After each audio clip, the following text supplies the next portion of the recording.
चुनाव जीत जाए तो बहुजन आंदोलन किस दिशा में जाएगा? आलोचना तो सबकी करनी होगी और आलोचना होनी चाहिए कि एक हाथ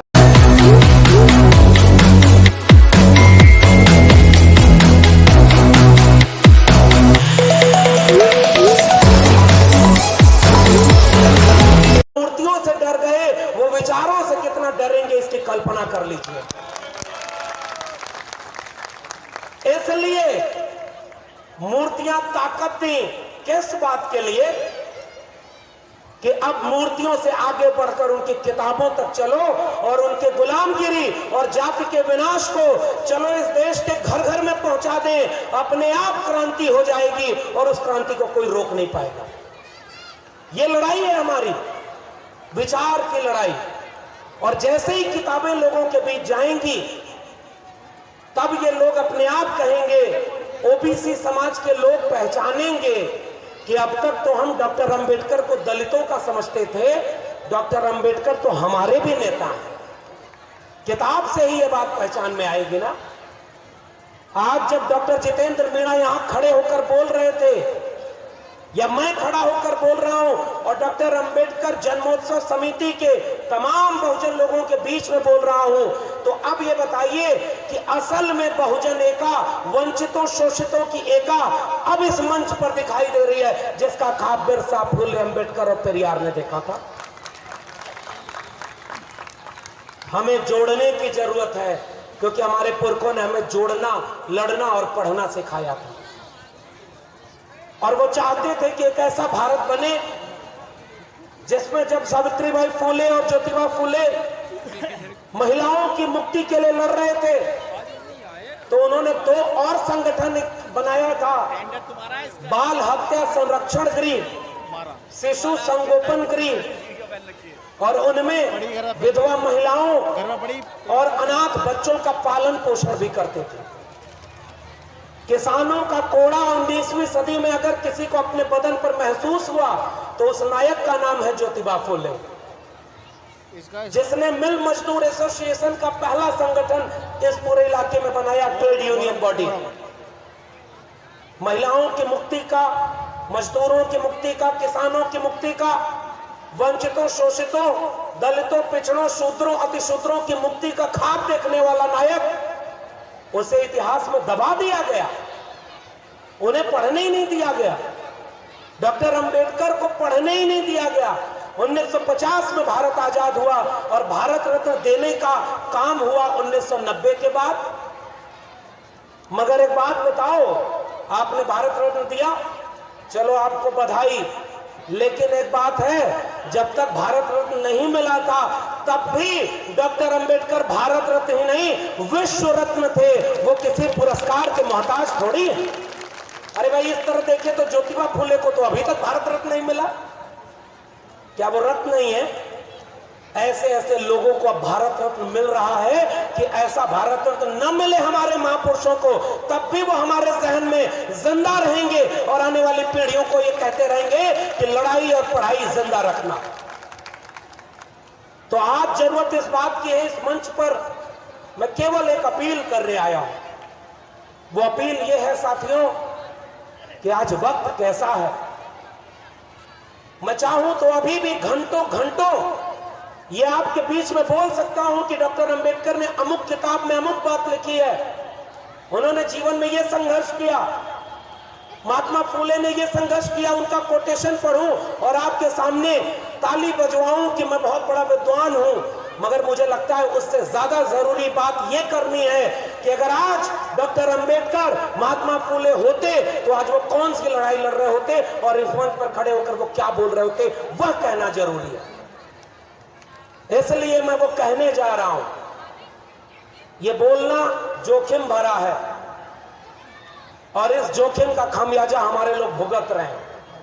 मैं दिल्ली विश्वविद्यालय से जुड़ा हूं, हर मंच पर याद करता हूं अपने प्रोफेसर हैनी बाबू को, जो बहुजन समाज से आते हैं।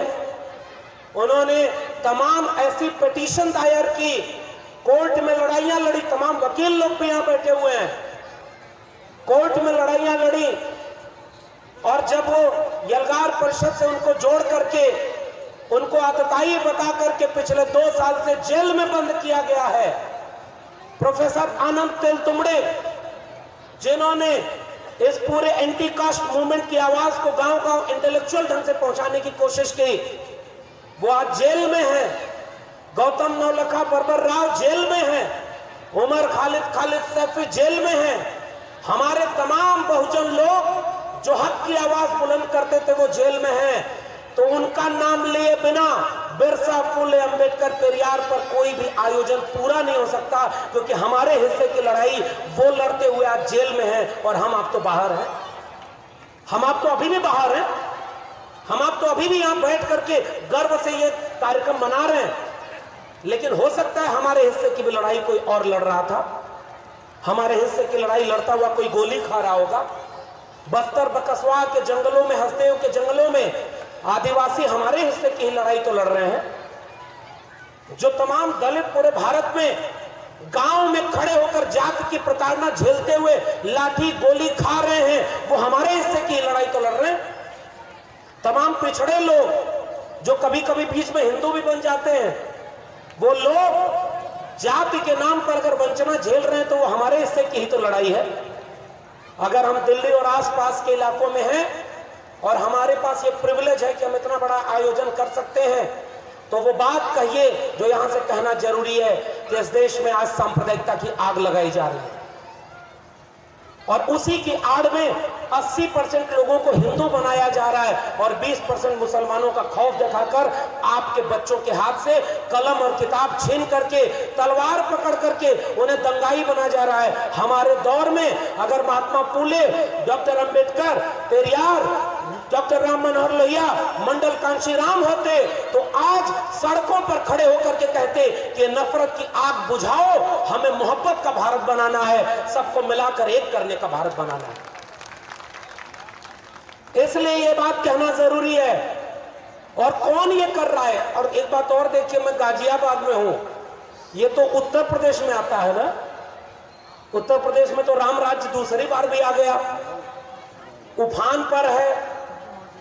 इस प्रदेश में 80-20 का नारा देकर, गर्मी शांत करने का नारा देकर भी कोई चुनाव जीत जाए तो बहुजन आंदोलन किस दिशा में जाएगा? आलोचना तो सबकी करनी होगी और आलोचना होनी चाहिए कि एक हाथ में जय भीम, जय मंडल और दूसरे हाथ में परशुराम की कटार, कहीं वही गलती तो नहीं किए कि आज ये हश्र हो गया आपके आंदोलन का। एक तरफ कहा था मनवर कांशीराम ने कि ठाकुर बाबन बनिया छोड़, बाकी सब हैं डीएस फोर। बाम सेव का ऑर्गेनाइजेशन का नाम ही था दलित, पिछड़ा, माइनॉरिटी, उन सब के कर्मचारियों का एक यूनियन था। और तब उन्होंने 85% लोगों की बात की थी। तो वो जो लड़ाई शुरू हुई थी कि चढ़ गुंडन की छाती पर मोहर लगेगा हाथी पर, वो लड़ाई कहां पहुंच गई कि हाथी चलता जाएगा, ब्राह्मण शंख बचाएगा। हाथी नहीं, गणेश है, ब्रह्मा विष्णु महेश है।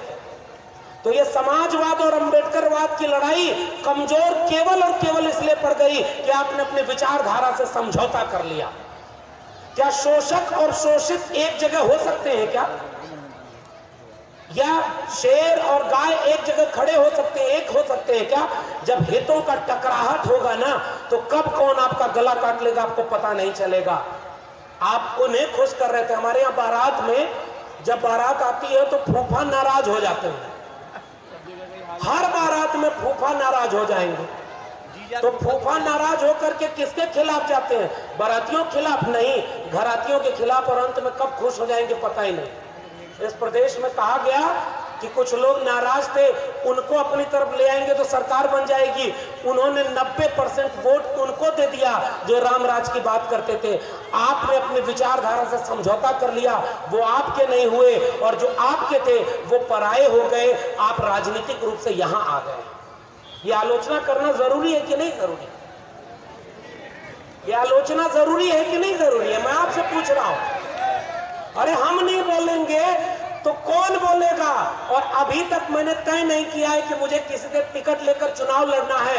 अरे कोई चुनाव नहीं लड़ा था ज्योतिबा फुले ने, पेरियार ने, बिरसा मुंडा ने और डॉक्टर अंबेडकर अपने जीवन में कोई चुनाव जीते तक नहीं। फिर भी आज हर एक जगह पर उनकी तस्वीरें और उनकी आवाजें गूंजती हैं। नेता बनना इसके लिए जरूरी नहीं, विचार में ईमानदारी हो तो आने वाली पीढ़ियां आप पे फक्र करेंगी। केवल ये लड़ाई है। 2-4 चुनाव आप जीत जाओगे, क्या ही बदल जाएगा। इसलिए मैं खरी बात कहने आया हूं और ओबीसी समाज के लोगों पर भी 2-4 बात तो कही दूं। गालियां बहुत मिलती हैं हर तरफ से। क्यों मिलती हैं? क्योंकि वो जो दंगा कराने वाले लोग हैं ना, उनको नफरत करना आसान है। एक बात बताइए, एक कमरे में 4 लोगों को बंद कर दीजिए और चारों को 2 टास्क दीजिए। एक बार कहिए कि चारों एक थोड़ी सी खीर है, उसको मिल बांट के बराबर खा लेना और बाहर चले आओ। खीर वहीं की वहीं पड़ी रहेगी। आप दरवाजा खोलेंगे तो चारों लोग आपस में लड़ के लहूलुहान रहेंगे। मोहब्बत का काम हमेशा कठिन होता है, नफरत कराना तो हमेशा आसान रहा है। हमारे पुरखों ने मोहब्बत का काम करना सिखाया था ना, और आज कुछ लोग इस मुल्क में नफरत की आग लगा रहे हैं और आपको लगता है कि वो आग आपके घर तक नहीं जाएगी। जरा पहचानिए कि ये जो दंगा कराने वाले लोग हैं मस्जिद के सामने, अरे भाई तुमने नारा लगाया था, मैं ये भी सच कह रहा हूं। 90 में मंडल आंदोलन आया, मानवर कांशी